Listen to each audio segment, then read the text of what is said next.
dès la rentrée scolaire 2015-2016, nous devons rendre l'école obligatoire sur l'ensemble du territoire national pour tous les enfants de 6 à 16 ans. C'est dans ce discours que le président de la République a annoncé que l'école serait désormais obligatoire en Côte d'Ivoire et ce, dès la rentrée 2015. Le ministère de l'Éducation nationale en a fait son cheval de bataille. Accueillir tous les enfants à l'école suppose de créer les conditions nécessaires pour leur formation. Alors, comment l'État s'est-il préparé à cette échéance pour que la loi soit effective sur le terrain? Construction, réhabilitation, équipement en table-banc et matériel pédagogique de nos écoles, l'État s'est préparé depuis 2011.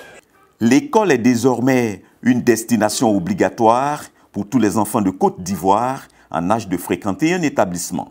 Cette mesure, qui vise entre autres à bannir de notre pays le phénomène d'analphabétisme, est loin de se présenter comme un cheveu sur la soupe. Les efforts ont été engagés depuis 2011 et que réellement cela relève d'une planification assez clairement entreprise. Le premier défi de la Côte d'Ivoire dans l'option de cette voie ambitieuse est incontestablement la mise en place des infrastructures adéquates pour accueillir les nombreux enfants qui frappent à la porte de l'école.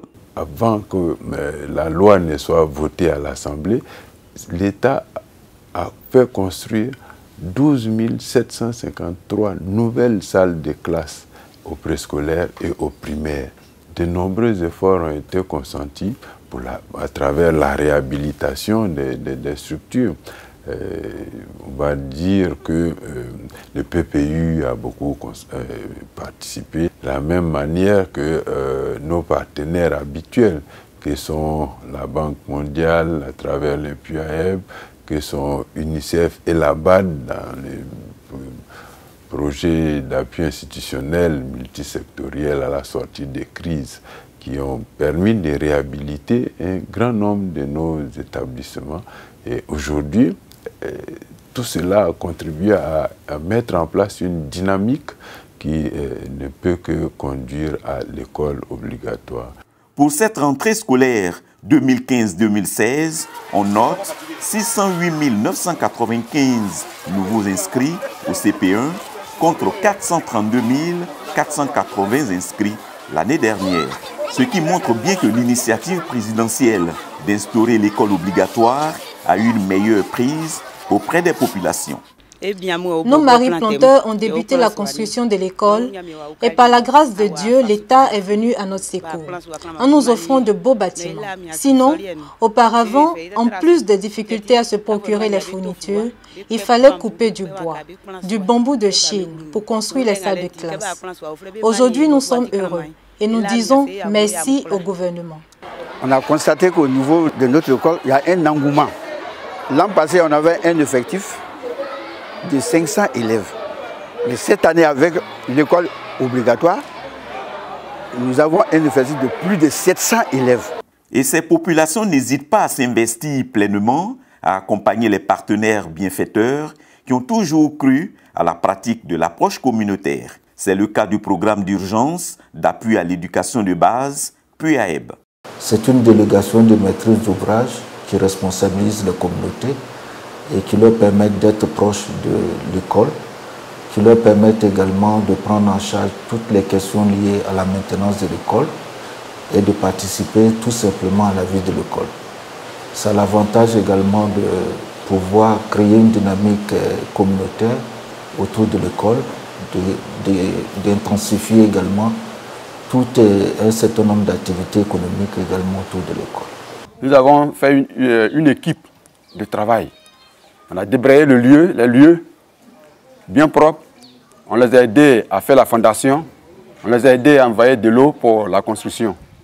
À chaque matin, nous sommes sur le lieu pour voir comment le travail fonctionne. La floraison des salles de classe, presque dans toutes les régions de Côte d'Ivoire, pour la mise en œuvre de l'école obligatoire, pose inévitablement la problématique de l'équipement.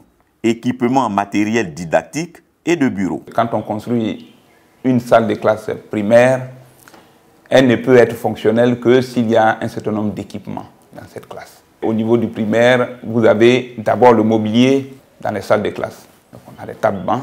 Ensuite, on a aussi des mobiliers pour le personnel d'encadrement, le directeur. Au niveau du secondaire, c'est pareil. Vous avez aussi des mobiliers pour équiper les salles de classe. À côté donc des mobiliers constitués donc des tables-bancs et de bureaux, vous avez du matériel informatique, vous avez du matériel bureautique, c'est-à-dire tout ce qui est ordinateur, tout ce qui est photocopieur, et vous avez du matériel pédagogique scientifique pour équiper les laboratoires. C'est pareil au niveau des internats. Le problème de table-banc est une préoccupation réelle sur le terrain, malgré les nombreux efforts consentis par le gouvernement. Une solution est tout de même envisagée. Ayant constaté d'abord le problème d'approvisionnement en bois de qualité, nous avons pensé qu'il faut corriger donc cette situation en faisant appel à des tables-bancs semi-métalliques. Donc les 275 000 tables-bancs qui sont en cours donc de livraison dans nos établissements sont des tables-bancs semi-métalliques. Les besoins des populations en ce qui concerne l'école obligatoire sont énormes, surtout en matière d'infrastructure. Mais quand on sait que c'est un processus qui court jusqu'en 2025, il y a quand même des raisons d'espérer. Ce sont des défis qui ne nous font pas du tout peur, puisqu'il nous faut créer des solutions en cheminant devant les obstacles. C'est ce qu'on appelle, je crois, la vie. Les CAFOP ont été réformés depuis 2013. Nous sommes avec Mme Tagro, la directrice du CAFOP de Bassam. Bonjour Mme Tagro. Bonjour Madame. Qu'est-ce qui a changé dans la formation des maîtres? Est-ce plus qualitatif? Le premier changement est intervenu au niveau du recrutement. Ultérieurement, c'était le BEPC, mais depuis 2013, c'est le bac désormais. Comment a évolué vos effectifs? Est-ce qu'il y a eu plus d'élèves cette année? Avant 2011, nous étions à 160, mais nous sommes allés à 360 et quelques, à 400, et cette année nous sommes à 600. Ce choix exprime bien de la volonté des autorités éducatives de faire de la formation de nos enseignants et des maîtres une priorité pour un enseignement de qualité en Côte d'Ivoire. Recrutement massif d'enseignants, classe numérique, formation continue, formation à distance, les bouchées doubles ont été mises pour la formation. Qu'est-ce que la déforestation? La déforestation, c'est lorsque on coupe des grands arbres. Très bien, Ekimo! L'école obligatoire vise à scolariser tous les enfants en âge d'aller à l'école et les y maintenir jusqu'à l'âge de 16 ans. Il faut donc leur donner une formation adéquate pour espérer aboutir à une école de qualité. Cela passe nécessairement par le recadrage des méthodes d'enseignement. On est passé de la PPO, la pédagogie par les objectifs, à l'approche par les compétences. Cela a demandé donc de revoir toute méthodologie, de l'adopter et de la vulgariser. La direction de la pédagogie et de la formation continue, qui a en charge le pilotage de la formation dans le système éducatif, étend son champ d'action pour atteindre le maximum d'enseignants dans le public comme dans le privé.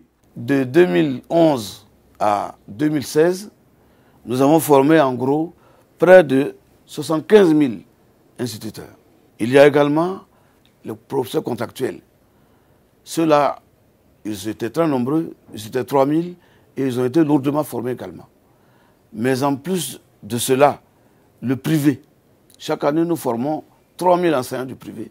Nous en sommes à 12 000 enseignants du privé. Cette année, nous voulons même aller au-delà des 3 000 qu'on forme au privé. Nous devons atteindre le chiffre de 5 000 cette année.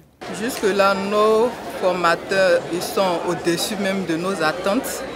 Parce que là, ils sont très bien. Ils nous comblent franchement de formation. Et là, chapeau. Dans les CAFOP, il y a deux types d'enseignement. Il y a la théorie et la pratique. Donc nous complétons la pratique avec nos mains d'application et nous mains d'encadrement.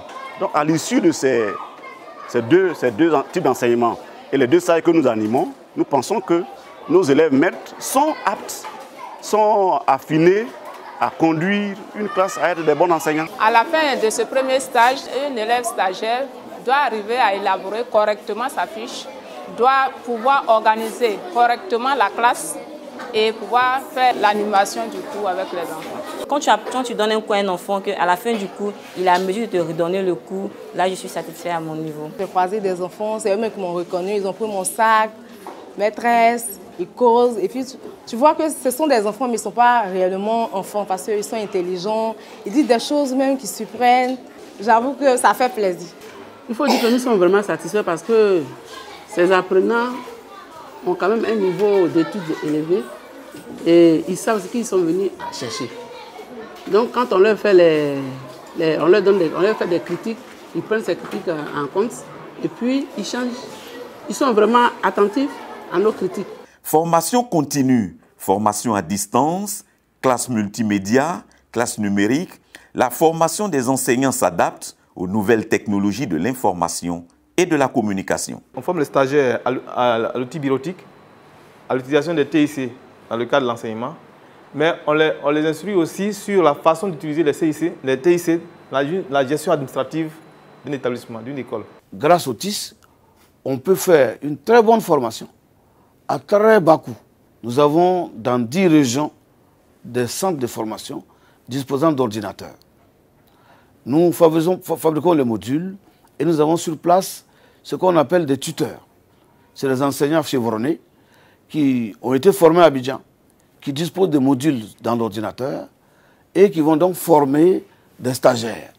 À l'évidence, il ressort de la direction de la veille et du suivi des programmes que 89% des élèves du CP1 ne savent pas lire et écrire. La réflexion est menée et les stratégies pour remédier à tout cela sont appliquées sur le terrain.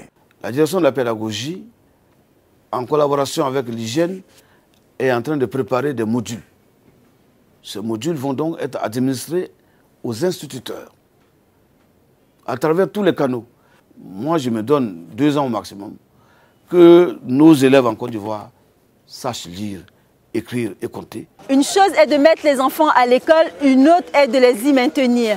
La gratuité de l'enseignement avec la distribution aux élèves de centaines de milliers de kits scolaires, la généralisation des cantines scolaires, le développement des classes passerelles et la construction des collèges de proximité sont autant de mesures pour inciter les parents à maintenir les enfants à l'école jusqu'à 16 ans au moins. Comment faire de l'école une école amie des enfants pour permettre à ceux qui la fréquentent de développer des réflexes suscitant l'envie d'y revenir? Une préoccupation qui pèse dans la balance et qui favorise la prise de quelques mesures incitatrices à l'atteinte des objectifs. D'abord, la gratuité de l'inscription pour tous les enfants du primaire.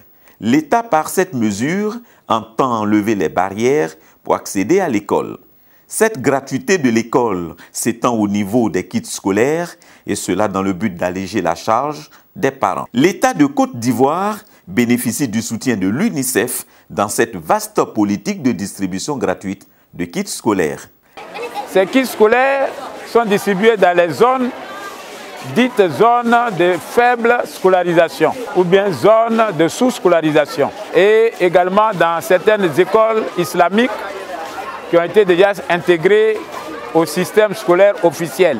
Les classes passerelles, qui consistent à récupérer les enfants qui ont un âge un peu avancé, donnent une autre chance à de nombreux élèves de rattraper leur retard. J'ai 11 ans, je suis au CP1. Je suis très content parce qu'on m'a envoyé cette année à l'école.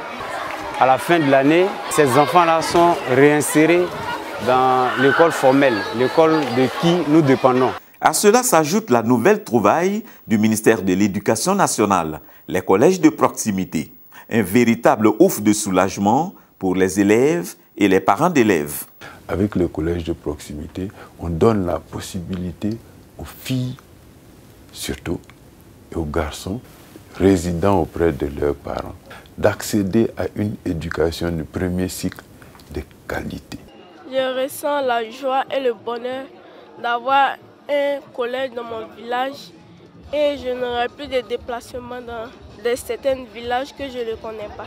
L'intégration des écoles coraniques qui remplissent les conditions du système scolaire normal a permis de canaliser des milliers d'enfants qui échappaient à l'État de Côte d'Ivoire. Je suis dans une école qui applique le programme officiel d'éducation en Côte d'Ivoire. Et les enfants d'ici bénéficient aussi d'une formation islamique, mais à côté de cela, ils bénéficient des mêmes contenus de formation que les enfants qui sont dans les écoles publiques.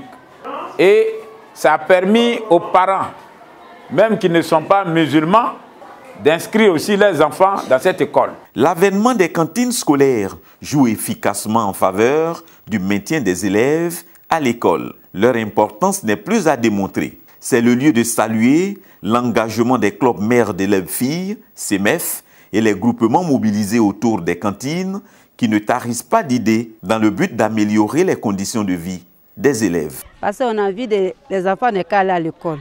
On ne veut pas qu'ils n'ont qu'à rester.